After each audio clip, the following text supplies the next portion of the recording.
စထွက်ပါတယ်တင်မောက6နာရီစီရမှာဆိုတော့အခုဆိုရင်တင်မောစထွက်နေပြီဖြစ်ပါတယ်စလိုက်တာကျွန်းလို့တော့မဟုတ်ပါဘူးဒီအောင်ဒီကတိတ်ခါကြတယ်ဒါပေမဲ့မူးတော့အဲ့လိုပြောပြီးအကုန်လုံးလှိုင်းမှုတာဆိုတာတယောက်မှခေါင်းမထောက်နိုင်ပုံလေးကိုတကြည့်တော့အခုကတော့စာလို့ကျွန်းရောက်ပြီပေါ့နော်တင်မောဘွားဆင်းခဲ့နီးနှစ်ယောက်တာပေးနေနေများပြီးဗီဒီယိုရိုက်နေရပါ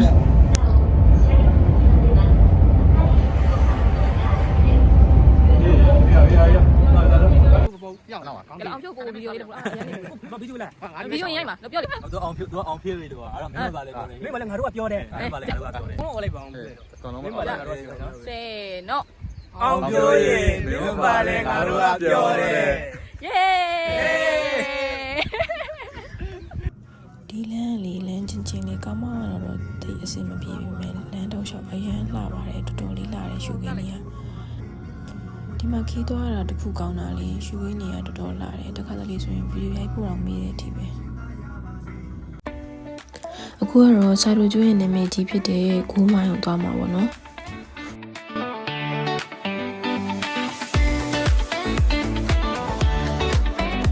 အဲ့ဒီနေရာ2024ခုနှစ်တည်းကပေါ့နော်သူက UNESCO ရဲ့ကမ္ဘာအမွေအနှစ်စာရင်းဝင်အဖြစ်သတ်မှတ်ခံထားတဲ့နေရာတစ်ခုဖြစ်တယ်အဲ့ဒီနေရာပေါ့နော်ဂျပန်နိုင်ငံရဲ့အကြီးဆုံးဂိုးမိုင်းတစ်ခုဖြစ်ခဲ့ပြီးတော့သူကအေဒိုခေတ်တည်းကစတင်ခဲ့တာပေါ့နော်နှစ်ပေါင်း400နီးပါးရွှေတွေနဲ့ငွေတွေကိုတူးဖော်ခဲ့တဲ့နေရာလို့ဆိုကြတယ်သူကတစ်ချိန်လုံးကကမ္ဘာပေါ်မှာရွှေထွက်ဆုံးမိုင်းတွေတည်းကတစ်ခုဖြစ်ပြီးတော့ဒီဂျပန်နိုင်ငံရဲ့ပေါ့နော်စီးပွားရေးကိုအဓိကထောက်တိုင်ပြီးတဲ့နေရာလို့လည်းပြောကြရပေါ့နော်အဲ့ဒီမိုင်းထဲမှာဒီတူးပေါ်ထားတဲ့လှိုင်းကောင်းတွေရဲ့အရှိကလေးစုစုပေါင်း400ကီလိုမီတာလောက်ရှိပြီးတော့သူကဒီနီဂါတာကနေတိုကျိုလောက်ထိရောက်နိုင်တဲ့အကွာအဝေးမျိုးလို့ပြောကြရပေါ့နော်အခုပြထားတဲ့ဟာတွေကအဲ့ဒီခေတ်ကအလုပ်သမားတွေကသူတို့မျိုးဘလိုမျိုးပေါ့နော်ပြပြမတူးဖော်ခဲ့ရလဲဆိုတာကိုလေ့လာဖို့အတွက်သူတွေကပြတာပေါ့နော်အဲ့ဒိုခေတ်ရဲ့အလုပ်သမားတွေနဲ့ပုံစံတူဆက်ရုပ်တွေကိုထားပြီးတော့အဲ့စကားပြောတာအလုံးလုံးတာတွေကိုတဘာဝကြကြတရုပ်ဆောင်ပြနေအောင်လုပ်ထားတာပေါ့နော်အဲ့ဒီခေတ်ကအခြေအနေကိုသူကဒီကွက်ကွက်ကွင်းကွင်းမြင်အောင်လို့သူကပုံဖော်ထားတဲ့ပုံစံမျိုးလေးဖြစ်တယ်ပေါ့နော်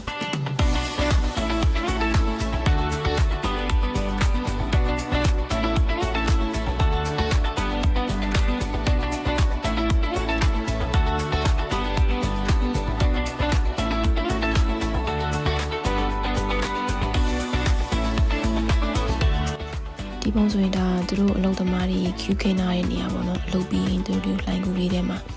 သူတို့နားယူတဲ့ပုံစံကိုပြတာပေါ့နော်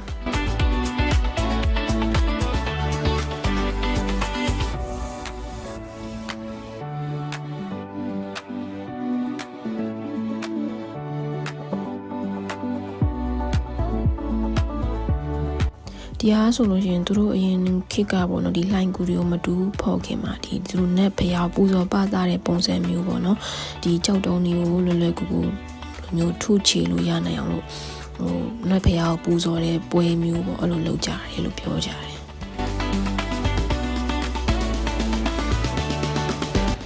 ဒါတော့သူတို့အရင်ခေတ်ကပေါ့နော်အဲ့ဒီတူးဖော်ရရှိလာတဲ့အဲ့ဒီရွှေတွေကိုချိန်နဲ့ချိန်ခွင်ပေါ့နော်စာရိုရွှေမိုင်းဟာအရင်ကတော့အစိုးရပိုင်ပေါ့နော်နောက်ပိုင်းတော့ Mitsubishi ကုမ္ပဏီကိုလွှဲပြောင်းပြီးတော့ဒါကတော့အဲ့ Mitsubishi ကုမ္ပဏီကလုပ်ခဲ့တယ်ပေါ့နော်ဒီရတဲ့ရွှေတုံးတွေကိုသိမ်းနေမိကန်တက်တာလို့ပြောကြတယ်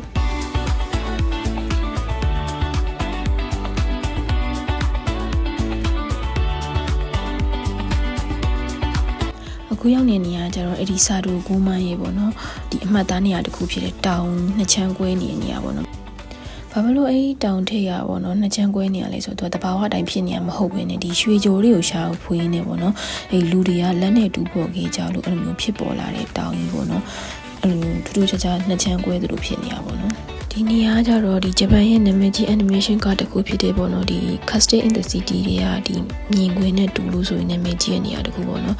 ဒီနေရာအာရှတိုက်ရဲ့အကြီးဆုံးတတ်ထုတန်းစင်စက်ရုံဖြစ်တယ်ပေါ့နော်ပြီးတော့အကြီးဆုံးနဲ့သူကခေတ်မီဆုံးတတ်ထုတန်းစင်စက်ရုံဖြစ်တယ်ပေါ့နော်အခုကတော့ဒီအဆောက်အဦရဲ့ကိုယ်တည်းကြီးပဲရှိပြီးတော့ရှေးဟောင်းမျိုးတော်တစ်ခုလို့ဖြစ်နေတာပေါ့နော်အဲကြောင့်မို့အဲ့နေရာမှာဓာတ်ပုံရိုက်တဲ့လူတွေအများကြီးပါပဲဒီနေ့ဗီဒီယိုကဒီလောက်ပါပဲနောက်ဗီဒီယိုတစ်ပုဒ်ကြရင်စားတို့ကျွန်းရဲ့အရန်လှပြီးတော့စိတ်ဝင်စားစရာကောင်းတဲ့နေရာတွေကိုပြောပြအောင်ပါမလို့စောင့်ကြည့်ပေးကြအောင်နော်မတန်းနေ